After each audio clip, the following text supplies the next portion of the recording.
Welcome to part 3 on how to become an inspector for tainted Chinese drywall and what attributes and tools you will need to be successful.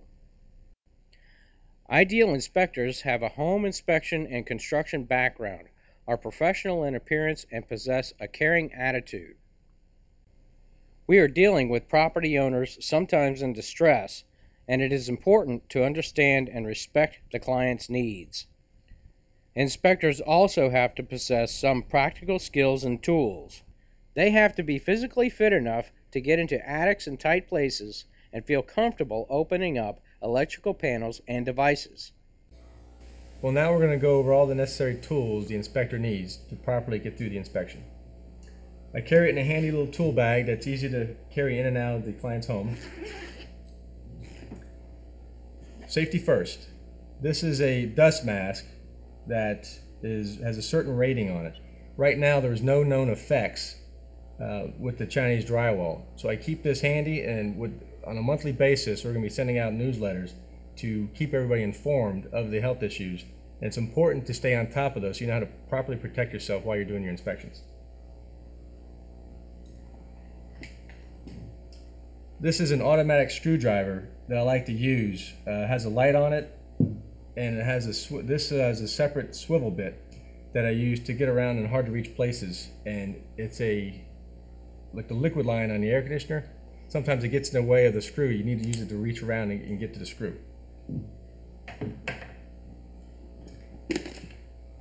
This is a case of bits for the various things you need to get access to. The air conditioning panel, receptacles, switches, those types of things require various different bits. And I keep a manual driver just in case I happen to lose power with my automatic driver.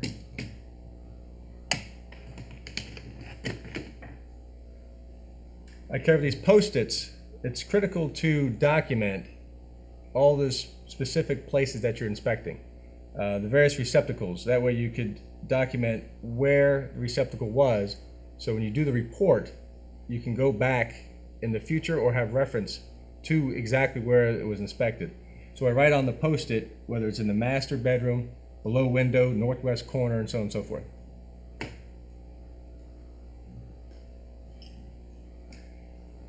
Two cameras are necessary, and extra batteries, large format memory cards in each camera to make sure you have plenty of memory, that you do not run out of memory.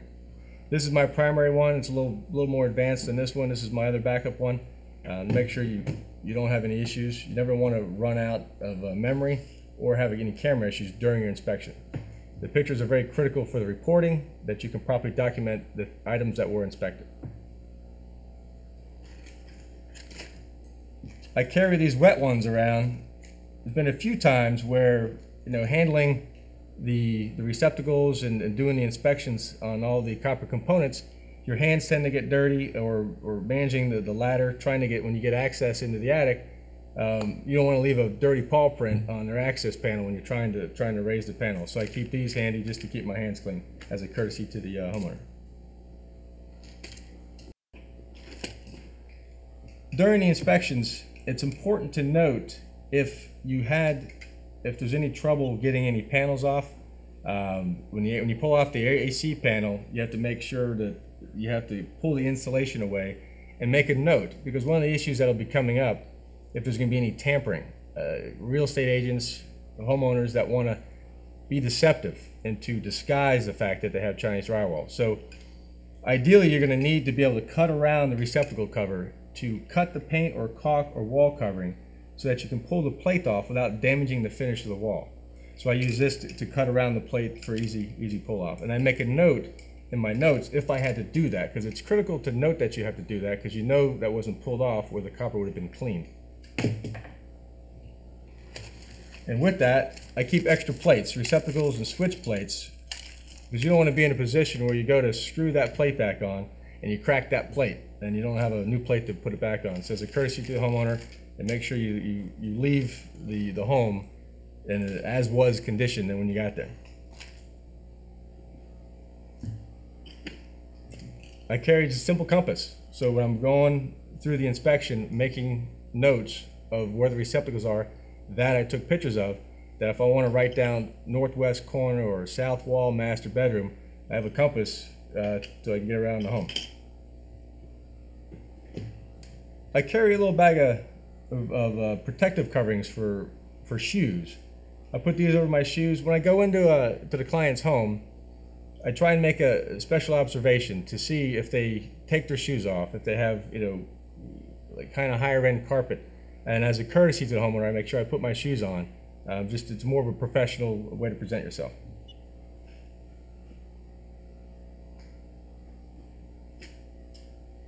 The aluminum tape, I carry this because the AC panels, sometimes when they get maintenance or the homeowner, they tape the seam on the panel to avoid the suction of air getting into the panel. So I have to cut. That's another reason for the knife, is if I might need to cut the tape that's there right now sealing the panel. So if I have to cut that tape, I'll need to replace the tape with new tape. And last but not least is a flashlight. This is so when you look underneath cabinets for copper lines underneath cabinets, dark areas, when you go up into the attics, you're trying to look for the labels on the back of the ceiling board. You'll need a flashlight in order to be able to see some of those dark areas. And that's basically it. Not much to it. The only thing that I haven't mentioned right now is the ladder. Typically a 13-foot ladder. I like to use the extension type that fold, just because of the convenience of carrying on my vehicle and in and out of the home. But it's important to have a ladder in order to access the interior access panels, to get a sample of the interior drywall on the ceiling and in the garage as well. But that's basically it. It's a very simple package of tools for every inspector, and that concludes the review of the tools that we need for our inspections. Once again, here is a listing of all the tools you will need. Please proceed to the workbook for a review of Part 3.